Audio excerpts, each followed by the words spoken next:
Tyron Smith, he'll be out this game. CJ he was limited today. I'm hopeful he'll play, but that is not a guarantee at this point. And Breece Hall is trending in the right direction, so we're hopeful he'll play as well.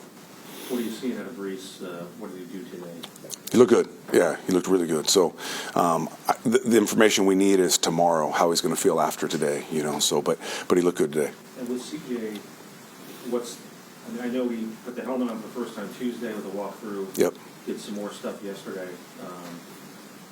What did he do today, and kind of where's the decision? Is that how he feels tomorrow as well? Yeah, it's a little bit of his decision and our decision at the same time. Just CJ is such a tough guy, and he feels such an obligation to his teammates to be out there to help him, and so I know he's going to fight to play no matter what. And so it comes down to him being really honest with us regarding how it feels, and us at times protecting him if we don't think it's the right thing to do. What have you seen from Smith and Jigba these last 3-4 weeks? Man, he is, for one, they're featuring him from a schematic standpoint. They're really doctoring up some plays for him. When he gets the ball in his hands, he's a problem. He's a tough runner with the ball in his hands.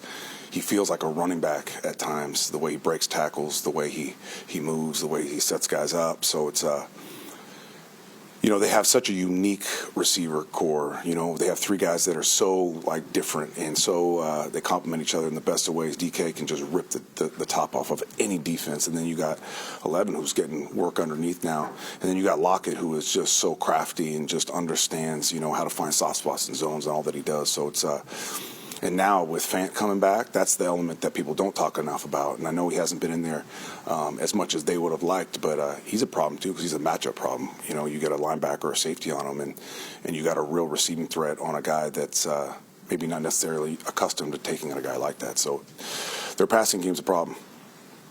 Just to go back to Tyron, we happened to see him out there briefly before practice. Do you have any update on his stat other than not playing on Sunday, which we try to do anyway, but any other? Nothing as of today. I'm going to actually, after this, I'm going to have a long talk with him and just see where he's at.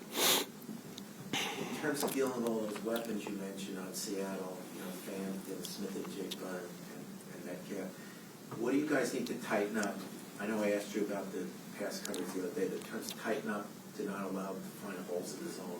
Yeah, we're going to have to be on our details at the highest level. And when we play our defense and a detailed version of that, like we're a problem, So we got to be on our stuff, And then when we play man, we're going to have the matchups right, and we're going to play with great technique and effort and finish, and it's going to be a great challenge for the back end. When you were doing your self-scout, did you guys look at the lack of interceptions, and is there a way to create more of them? Obviously, I know you need opportunities. Right. Gino has done a lot of good things this year, but he's also thrown 12 interceptions. And did you kind of look at that and how you guys can create more opportunities? We did, absolutely. Ways that we can, because like we talked about earlier this week, turnovers a lot of times are a byproduct of you have substantial leads in a game and you let your guys just eat, and especially when an offense feels like I got to force the ball down the field to create explosives, come back in a game potentially. That's, as we all know, that's where turnovers typically come. But at the same time, we took a deep dive into our scheme, and are we being aggressive enough at times to force those type of mistakes by an offense and a quarterback. So both those things we took a hard look at, and hopefully we'll have a chance to implement that stuff this game. You guys have played more man this year, right, than last year? We have, we have at times. How much does that factor into the interception question? That absolutely can. It's harder, not that it's impossible, but it's harder to get interceptions when you're playing as much man as we are playing. Playing man has also been a little bit of a byproduct of living in this 3rd and 2-6 world where we have not done well enough at times on 1st and 2nd down to create the 3rd and longers. And as everybody knows, 3rd and 2-6, you're going to have to major in man there. Not that you play man every snap, but you're going to have to major in man. And when you do that, to your point, there's going to be less ball production. What stood out to you about Jalen Mills? Obviously, you guys picked him up 4 or 5 weeks into the season, right, and put him in there when Chuck was down, and now he's starting more. Yeah, he's one of those guys. Those I know he's kind of been labeled as a journeyman because he's kind of hopped around, but what a pro he is. He's just another guy in that room to just demonstrate to all our younger guys what it's supposed to look like, and he does it every day. He's got experience. He's got great. He is one of the better communicators I've ever been around out there. For a guy that's come late to our defense and not necessarily had the same time on task that other guys have had, has done an amazing job in that way. So, what a great pickup he was midseason. What is your position on Tony Adams? I know it's a challenging question because there were reports that the owner might have been involved with him being replaced. What is your leeway as far as, can he go back in the starting lineup, or is he, what's your position on Tony right now? Yeah, Tony's a guy that obviously from a culture standpoint we absolutely love. So he didn't play as much as I would have liked last week for whatever the reason, and this week he's going to play a little bit more. So he's going to get reintegrated into our defense. What you've done this now, you're in the head job for 6-7 weeks. Has there been any part of the job that surprised you, challenged you more than you expected? Like, you obviously Right. watch guys do this job for 20 years. Right. You probably at times thought, I can do that. Right. But when you're in the big chair, has there been anything that's kind of surprised you or it's been more challenging than you expected?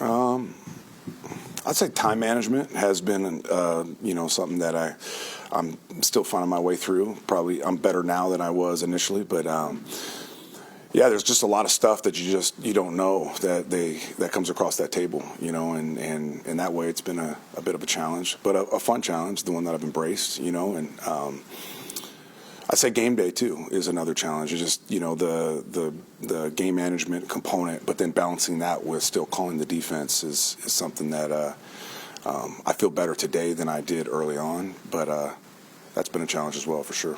Did you watch any football yesterday? I did. When you see what went down, not specifically a comment in the dive, but you touched talk about time management, things like that. Obviously, at the end of the Bears game was a difficult spot. Yeah. And not specifically about, obviously, I got a comment on but do you learn things when you're looking at those things? Oh, absolutely. Are you gleaning things? Yeah, absolutely.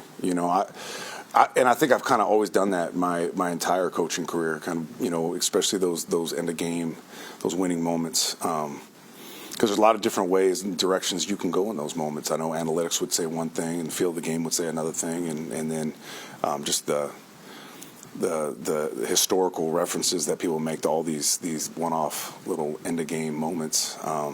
But I've always put myself in those shoes and thought to myself, what would I do if I was that guy? Do you ever find yourself like the rest of us watching it and cringing? What are you doing? Yelling at the TV? Yeah. Yes.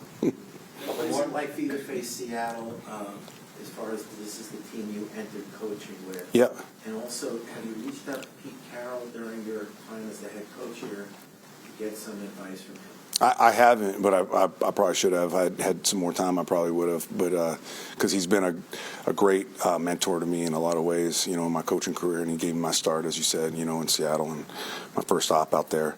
There's nobody really left there anymore, so it's not necessarily nostalgic or anything like that. But their defensive coordinator is one of my best friends on this earth, Adam Durde, and so it'll be good to see him. But other than that, not a whole lot of connection to that organization anymore. What sense have you gotten from the team this week from practice meetings that they're still motivated, invested in this, even though the way the season's gone? Yeah, I felt zero, any human being, not a single individual on this team deviating from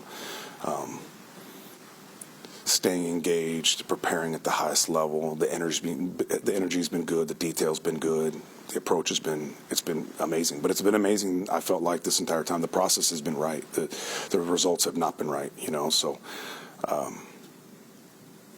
this is the week.